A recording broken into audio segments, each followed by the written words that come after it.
What's up, everybody, and welcome to the local Subaru dealership where we get our work done on our car. This is my third time here in the last 10 days.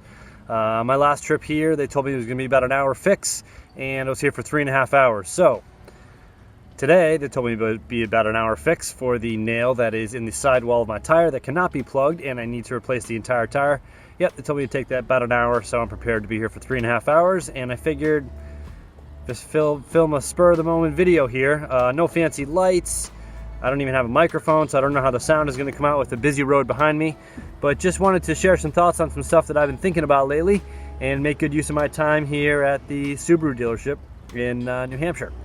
The entire premise of this vlog was to share with high schoolers stuff that I wish I learned when I was in high school. And we as humans, we crave and we thrive on and we yearn for that immediate gratification, that immediate hit of that dopamine response from checking our phone or eating some processed food or whatever it is that we crave immediately and are willing to forego really good things down the road to get what we want right now.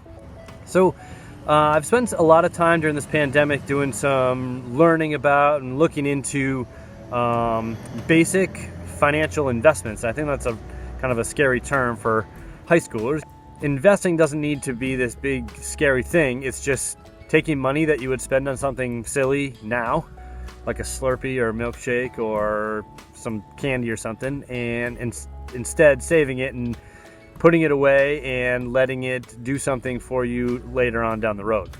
And what I've been learning about is how if we were to take even just small little incremental amounts of money and put them away over time, like I say with fitness, small changes over a long time make for immense change. And let's do some really quick math as an example, right? So let's say that I go to the convenience store every day and I buy a coffee and a snack, and that costs me $4. So 4 times 7 days would be $28, and there's 4 weeks in a month. So for easy math, let's call it 25 a week times 4 would be $100 a month. So if we add that up, that would be $1,200 a year, and over 10 years, that would be $12,000 just on a coffee and a snack each day.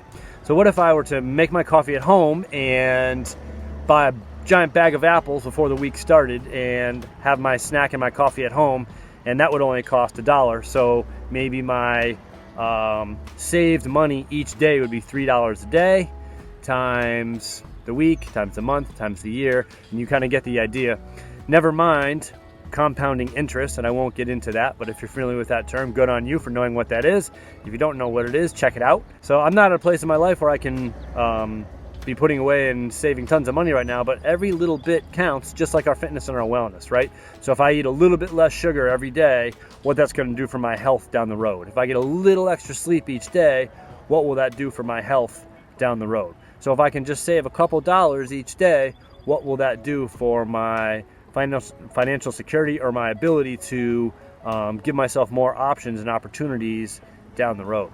So some really, really cool stuff. And how so many of these principles and lessons of life, health and wellness, kind of overlap. How the rules and the principles of one area of one's life can really, really be helpful and beneficial from the other. So I don't know how many people read investment books and think about how it relates to fitness and wellness the same way that I do, but I think that that's really cool. And just another example of how I can make small changes now and try to sustain those changes over a long period of time to really benefit me down the road. So I once heard somebody say, let's live hard now so we can live easy later. And I think one good example of that is let's make time for health, wellness, fitness, and exercise now so we're not forced to make time for sickness sometime down the road. So there you have it, some deep thoughts from the Subaru parking lot. Hopefully I'll get out of here in the next day or two and I won't have a nail in my tire. Stay strong, be well, and see you soon.